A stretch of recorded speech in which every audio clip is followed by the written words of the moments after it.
घने जंगल की सीमा पर एक छोटा सा गांव बसा था। गांव के किनारे एक कच्चा रास्ता नदी तक जाता था। उसी रास्ते से हर सुबह एक मेहनती लकड़हारा अपने पुराने कुल्हाड़े के साथ जंगल की ओर निकलता। उसका जीवन सादगी से भरा था। उसके पास धन नहीं था, पर परिश्रम की आदत और ईमानदारी का बल अवश्य था।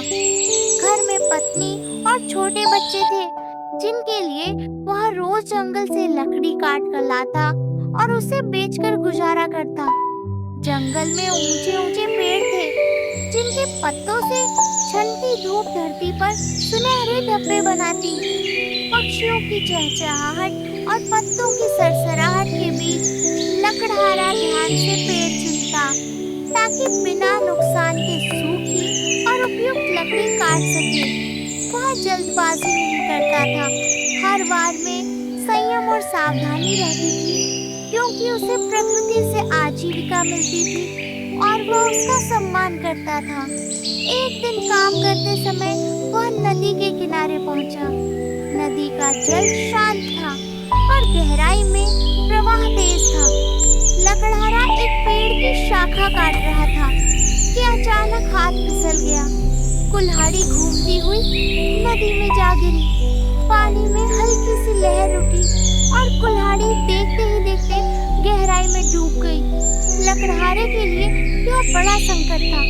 वही उसका एकमात्र साधन था। बिना कुल्हाड़ी के न काम हो सकता था, न घर चल सकता था। वह नदी के किनारे बैठ गया। आंखों में चिंता थी, पर मन में किसी तरह की लालसा नहीं। उसने धैर्य रखा और मन ही मन अपनी मेहनत और ईमानदारी को याद किया। नदी बहती रही, समय बीतता रहा।